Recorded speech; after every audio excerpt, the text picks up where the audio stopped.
नमस्कार दोस्तों, स्वागत है आप सभियों का राइट डायरेक्शन एकेडमी के चैनल पे। My name is advocate Rishikesh और आज का जो हमारा टॉपिक है वो है क्लैट एग्जामिनेशन जो इस साल 7th ऑफ दिसंबर को होने वाली है। उसकी कुछ स्ट्रेटजीज और टेक्निक्स मैं आपको बताने वाला हूँ।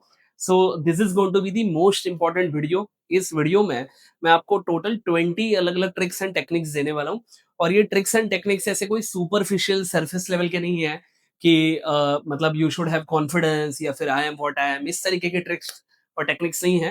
ये बहुत ही useful, ready to use and practical techniques है जो मैंने खुद अपने एग्जामिनेशन में इसको अप्लाई किया है। मैं जब भी इस एग्जामिनेशन के लिए प्रिपरेशन कर रहा था, जब ये एग्जाम मैंने क्लियर की थी, तो इसी को रिफाइंड तरीके से मैंने यहाँ पे रखा है। तो आप इस वीडियो को एंड तक देखना और ये जितने भी टेक्निक्स है इसका अगर आप इस्तेमाल करोगे तो आपकी एग्जामिनेशन में मिनिमम 20 से 25 जो मार्क है वो ऑटोमेटिकली बढ़ जाएंगे। ठीक है, so this is going to be very important, इसके ऊपर आप प्लीज ध्यान देना। बेसिकली क्लैट एग्जामिनेशन, बहुत सारे लोगों को लगता है कि ये सिर्फ एक नॉलेज बेस्ड किस्म की एग्जामिनेशन है, जो कि कंप्लीटली गलत नहीं है, लेकिन कंप्लीटली सही भी नहीं है।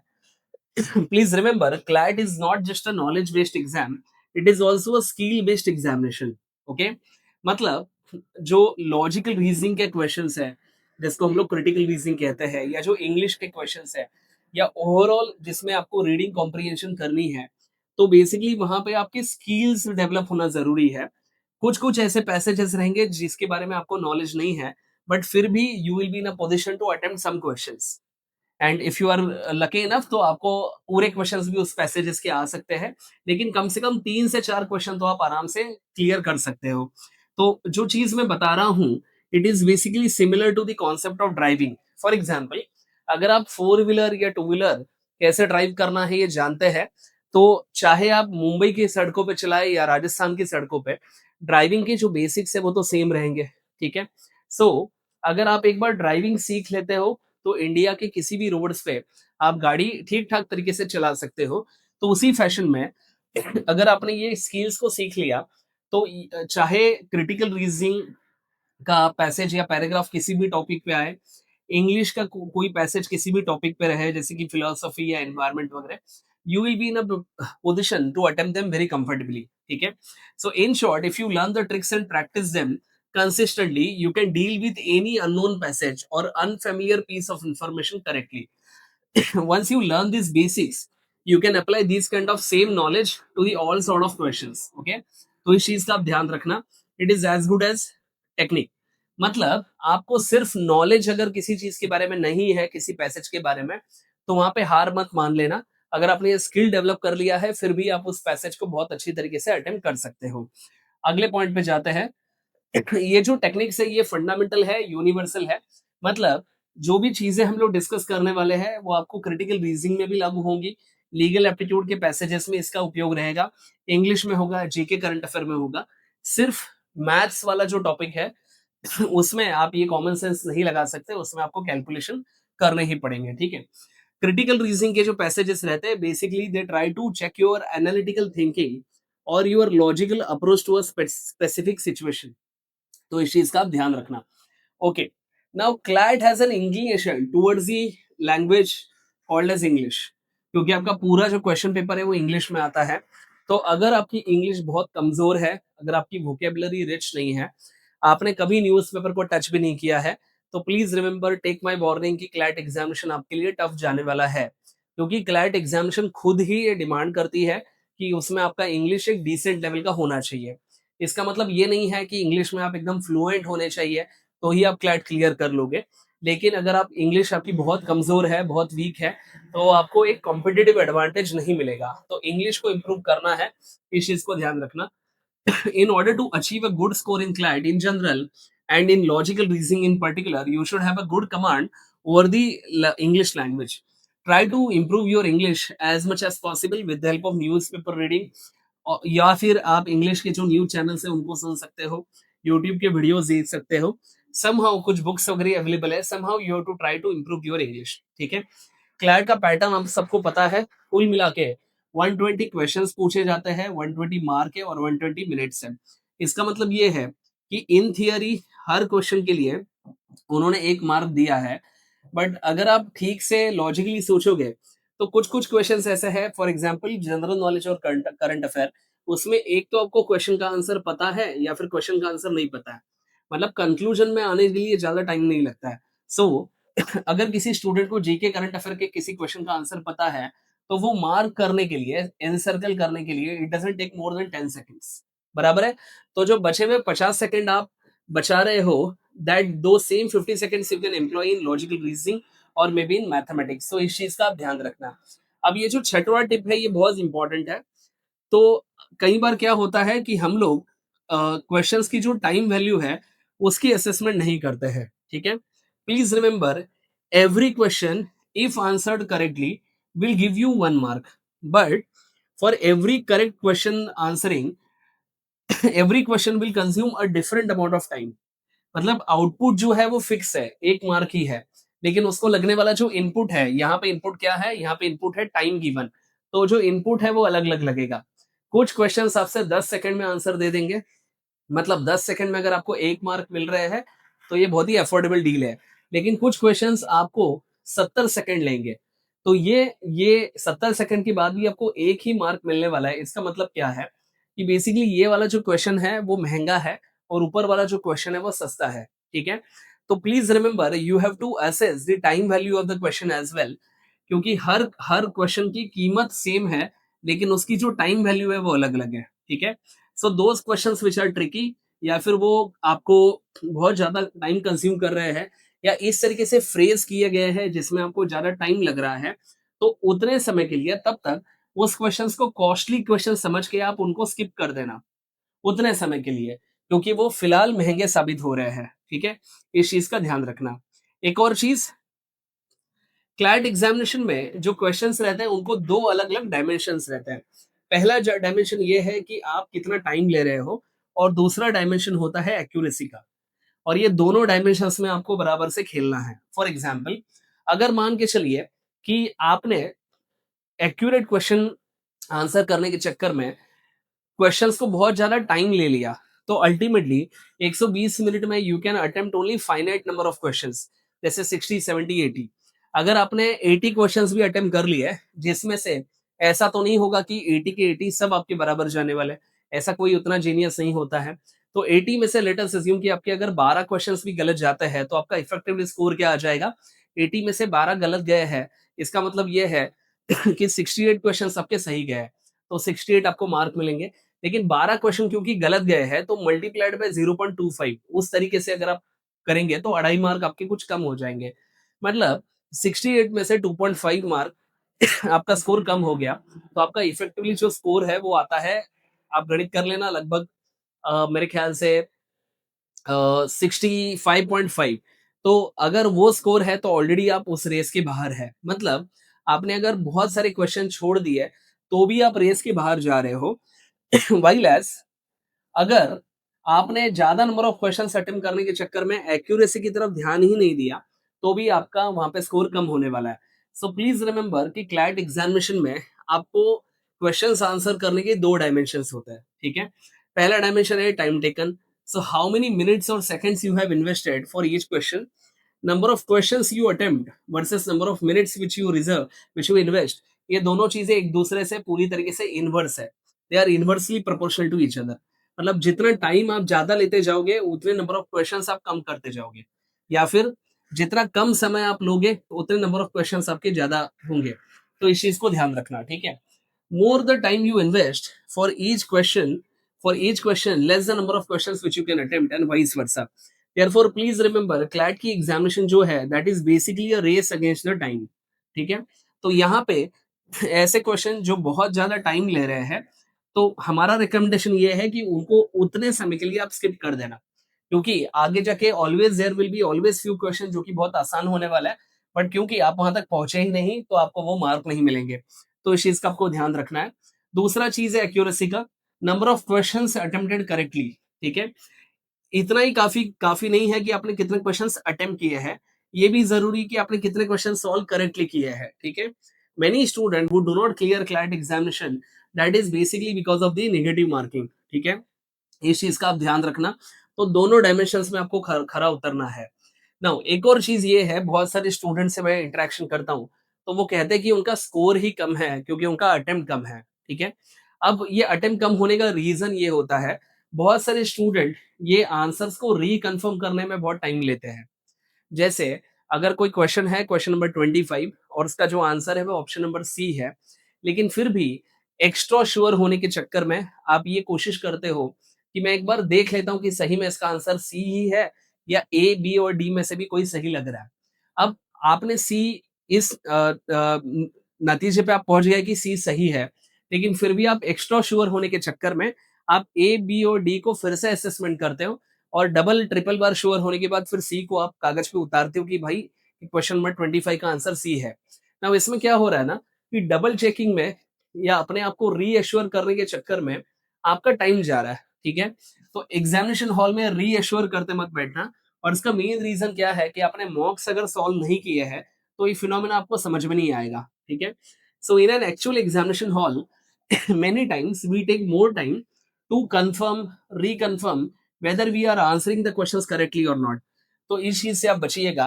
reconfirming between different options, having doubts about an option which you have taken, this particular phenomena is going to take more time.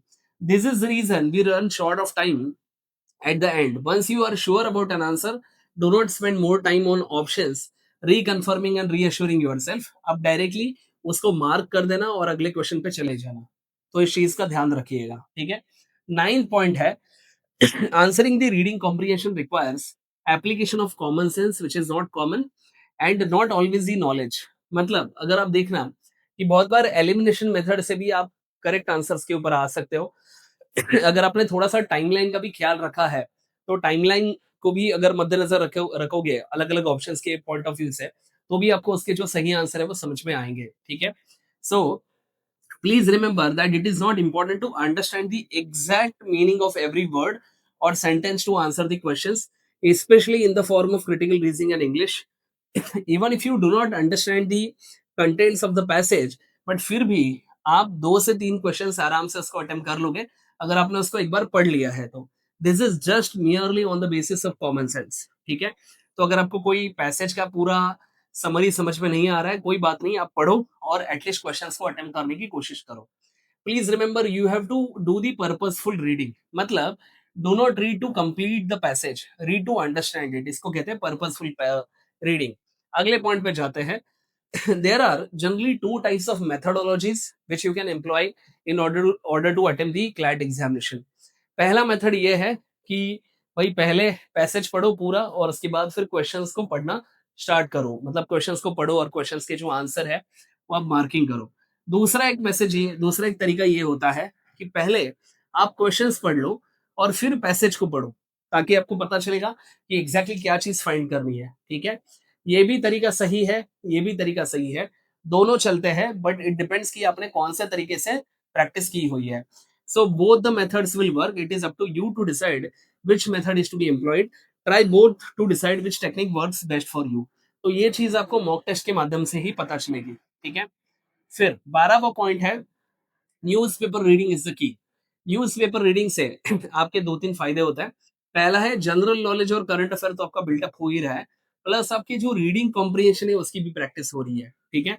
तो आने वाले 10-15 दिन जितने भी दिन बचे हैं उतने में आप न्यूज़पेपर पढ़िए अगर आप अभी तक नहीं कर रहे हो तो, ठीक है? नाउ ब्रूस ली करके एक बहुत बड़ा मार्शल आर्टिस्ट था, तो उसका एक स्टेटमेंट है, I do not fear the man who has practice 1000 different kicks but I fear the man who has practice one kick 10,000 times. इसका मतलब क्या है कि एक ऐसा व्यक्ति जिसने एक ही चीज को 1000 बार प्रैक्टिस किया है वो उसमें कभी भी गलत नहीं जाएगा, ठीक है? तो this is also true with respect to CLAT preparation. 14 point पे हम लोग आगे बढ़ रहे हैं। जब भी आप क्रिटिकल रीजनिंग या फिर इंग्लिश, जीके, करंट अफेयर ऐसी कोई चीज पढ़ रहे हो, जीके करंट अफेयर के लिए तो स्ट्रेटेजी अलग है, उसके ऊपर हम लोग थोड़ी देर में आएंगे, लेकिन ऐसे टाइप के टॉपिक जहां पे पैसेज पढ़ के उसका आंसर आने वाला है तो वहां पे try to understand the central idea of the passage, कि वो जो ऑथर है उसको कोर मैसेज क्या देना है, ठीक है? उसकी मेन थीम क्या है, what is the whole purpose of this passage. इसको एक बार आप फाइंड आउट कर लो, आपका आधा कंफ्यूजन यहीं पे क्लियर होगा, ठीक है? ये अगर क्लियर होता है तो बहुत सारे क्वेश्चंस का आंसर आपको मिलना शुरू हो जाएगा। 15 हम लोग अगला वाला जो ट्रिक है उसके ऊपर ध्यान देंगे। While answering while answering the question कई बार ऐसे होता है, लीगल रीजनिंग में होगा, लीगल एप्टीट्यूड में ये होगा कि क्वेश्चन रहेगा, 4 ऑप्शंस रहेंगे, decide whether Ramesh is guilty और नॉट, ठीक है? तो उसमें ऑप्शन ए है रमेश इज गिल्टी बिकॉज़, फिर ऑप्शन बी है Ramesh is not guilty, option C है रमेश इज गिल्टी बिकॉज़ और फिर डी में फिर से बोला है नॉट गिल्टी। कई बार क्या होता है कि बहुत सारे स्टूडेंट करेक्ट क्वेश्चन ढूँढने जाता है। आपको करना क्या है, आपको पहले उसकी डायरेक्शन देखनी है। कि क्या वो पर्सन गिल्टी है या नहीं, अगर है तो उसका रीजनिंग ढूंढना है। So first try to understand the direction, then उसका एनालिसिस करना, ठीक है? So do not, yes. अब देखिए कि जब भी आप ये क्वेश्चंस आंसर कर रहे हो क्रिटिकल रीजनिंग के या फिर किसी भी ऐसे पैसेज के जहां पे ऑथर के बारे में पूछा गया है, एक मिनट होल्ड करना, यस, ऑथर के ओपिनियन के बारे में पूछा गया है, please remember to think from the author's perspective. इसमें आपको खुद का एक्सटर्नल डेटा अप्लाई नहीं करना है। मैं आपको एक एग्जांपल देता हूँ, आपको समझ में आएगा मैं क्या कहना चाहता हूँ। बेसिकली अगर मैं किसी बच्चे को ये पूछूँ उसका मैथमेटिकल स्किल्स पूछने समझने के लिए कि 10 वाटरमेलॉन्स प्लस 10 वाटरमेलॉन्स कितने होते हैं? तो उसका सही आंसर है 20 होंगे, ठीक है? लेकिन वो बच्चा ओवर स्मार्ट है, वो बोलता है कि सर 10 प्लस 10 20, इतने वाटरमेलन कौन खरीदता है मार्केट से? अब ये बात ट्रू है कि जनरली हम लोग घर पे जो वाटरमेलॉन्स है, तरबूज है, वो 1 आध 2 ही खरीदते हैं, 20 तो कोई नहीं खरीदेगा। लेकिन ऐसा आंसर आने के बाद मेरे को ये लगेगा कि शायद इस बच्चे को मैथमेटिक्स जम नहीं रहा है, ठीक है? क्योंकि इन रियल सेंस वो जो चीज़ बोल रहा है वो ट्रू है, लेकिन वहाँ पे मैं उसका अ जो एक्सटर्नल वर्ल्ड का नॉलेज है वो चेक नहीं कर रहा हूँ, यहाँ पे मेरे को उसका मैथमेटिकल स्किल्स चेक करना है। और जो चीज़ यहाँ पे ऑथर कर रहा है, मतलब क्लैड भी वही कर रही है। तो जब भी कोई भी क्वेश्चंस के आंसर आएँगे आपको ढूँढने हैं, तो what you have to focus is on the author's perspective, ठीक है? इसमें एक्सटर्नल डेटा को आपको अज्यूम नहीं करना है। It is not important what you think about an option, what is more important कि what author thinks about a particular option. You have to answer from the author's perspective and not from your own perspective. This requires the careful reading of the passage. This section does not want to check your knowledge. लेकिन उनको क्या देखना है कि आपकी जो thinking abilities है वो कैसी है, वो चेक करना है, ठीक है? तो इस चीज का मैंने ऑलरेडी एग्जाम्पल आपको दे दिया है। 16th वाला चीज सबसे इंपॉर्टेंट है, please try to employ this elimination method.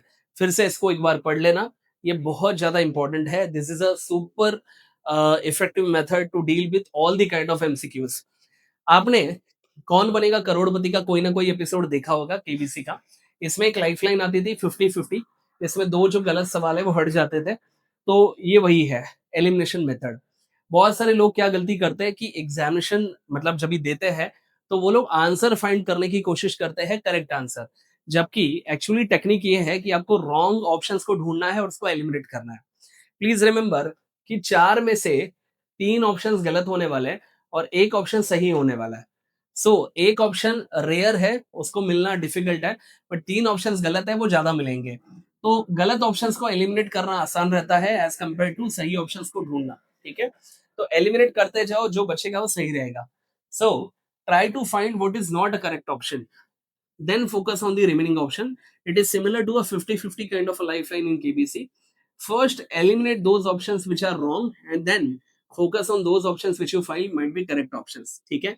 So, ऐसे ऑप्शन जो कि एक्सट्रीम्स में बात करते हैं, ओनली या फिर not at all, never ever, always, ये एक्सट्रीम वाले आंसर जनरली गलत रहते हैं, ठीक है? ऐसे ऑप्शन जो कि पैसेज के अपोजिट में जा रहे हैं, पैसेज का जो कॉन्सेप्ट है उसके अपोजिशन में जा रहे हैं, वो भी गलत रहता है। ऐसे ऑप्शन जिनका पैसेज के साथ कोई मेल जोल नहीं है, मेंशन ही नहीं है, वो हमेशा गलत रहेंगे। कुछ ऑप्शन जो कि पैसेज के स्कोप के बियॉन्ड है, मतलब पैसेज कुछ कह रहा है और वो जो ऑप्शन है वो कुछ भलता ही कह रहा है, तो उसके बाहर का ऑप्शन है वो भी गलत रहेगा। And options which have irrelevant information, वो भी गलत रहेगा। तो ऐसे ऑप्शंस को ढूंढो, उनको एलिमिनेट करो, कचरे को बाहर निकालो, ऑटोमेटिकली आपको जो गोल्ड है वो मिलने ही वाला है। Please remember that it is easy to identify the incorrect options rather than finding the correct options, ठीक है? सो ये चीज हो गया 16th वाला। 17 के ऊपर जाता है। अब कैसे ढूंढना है कि एक्सट्रीम स्टैंड्स वाले आंसर्स कौन से हैं? सो यहाँ पे इन वर्ड्स की तरफ ध्यान देना। अगर आपके ऑप्शंस में ये वर्ड रहेंगे, इसका मतलब ये है कि वो एक्सट्रीम स्टैंड वाला ऑप्शन है। जैसे completely, totally, always, only, not at all, only if, certainly, solely, at all times, under all circumstances, never ever, exclusively. मैंने आपको लंबी चौड़ी लिस्ट दी है, बट फिर भी आपको इस चीज को ध्यान रखना है कि एक्सट्रीम स्टैंड वाले ऑप्शंस गलत रहेंगे। जैसे अगर मैं कहूँ ओनली अमेरिकन आर स्मार्ट, ये गलत स्टेटमेंट है। अगर मैं कहूँ ऑल अफ्रीकन्स आर ब्लैक्स, गलत स्टेटमेंट है। मॉरल ऑफ द स्टोरी, ये एक्सट्रीम्स में बात करने वाले जो चीजें हैं वो फैक्चुअली इंकरेक्ट होती है। ऐसे ऑप्शन जिनका कोई मेंशन ही नहीं है वो जनरली गलत रहेंगे। ठीक है, जैसे options of statements beyond the scope of passage, they are typically the wrong options, they are generally not an answer. Generally options which are outside the scope of the passage are wrong options. 19 technique देखते हैं। whenever there is a confusion between two options, अगर आपको लग रहा है कि दो options बहुत क्लोज है, तो ये देखना कि उसमें से एक जो ऑप्शन है वो उसका कोर थीम या कोर आइडिया को फॉलो करता है। ठीक है, या फिर आप ये देखना कि वो जो ऑप्शन है जो आपको सही लग रहा है उसकी पैसेज में फ्रीक्वेंसी कितनी बार आई है। दो में से एक एक ऑप्शन ऐसा रहेगा जिसकी फ्रीक्वेंसी ज्यादा बार आई है। ठीक है, फिर स्टार्टिंग सेंटेंस क्या है पैसेज का या फिर कंक्लूडिंग स्टेटमेंट क्या है पैसेज का। इन दो चीजों के ऊपर अगर आप फोकस करेंगे फिर भी आपको समझ में आएगा कि भाई उसमें से दोनों में से कौन सा ऑप्शन आपको सही होने वाला है। ठीक है, और last technique for the day, आपको क्या करना है, मेंटल मैपिंग करना है, स्पेशली लीगल एप्टीट्यूड में या फिर लॉजिकल रीजनिंग में, क्रिटिकल रीजनिंग में। यहाँ पे अगर क्वेश्चन ये पूछता है कि ऑथर के साथ कौन सा स्टेटमेंट फॉलो होता है, तो आप वहां पे ब्रैकेट में ऐसे पॉजिटिव करके ऐसी साइन आपको करनी है, पॉजिटिव। अगर वो पूछता है कि which of the following options ये ऑथर के स्टेटमेंट के खिलाफ जाते हैं या अंडरमाइन करते हैं या वीकन करते हैं, तो उनको आप निगेटिव करिए। So before you actually attempt the question, try to identify कि whether this question is asking a positive kind of a response और a negative kind of a response. ठीक है, अगर वो क्वेश्चन पॉजिटिव पूछ रहा है, ब्रैकेट में पॉजिटिव करना, और फिर आपको वही ऑप्शन देखने हैं जो कि उसको सपोर्ट कर रहे हैं। अगर निगेटिव बोल रहा है तो ब्रैकेट में निगेटिव टाइप करना, निगेटिव लिखना ब्रैकेट में, और वही ऑप्शन देखना जो उसका ऑपोजिट में जा रहा है। इस तरीके से एक साइन का उपयोग करके आप इस एग्जाम्स को अटेम्प्ट कर सकते हो। ये जितने भी तमाम टेक्निक्स मैंने दिए हैं उसकी पीडीएफ फाइल डाउनलोडेबल फॉर्मेट में अवेलेबल होगी, उसकी लिंक हम लोग आपको डिस्क्रिप्शन बॉक्स में दे देंगे। अगर आपके कोई डाउट्स रहेंगे तो जरूर पूछिएगा, और ये सेशन कैसे लगा उसका जरूर फीडबैक देना। थैंक यू वेरी मच, जय Hind and all the very best for your examination.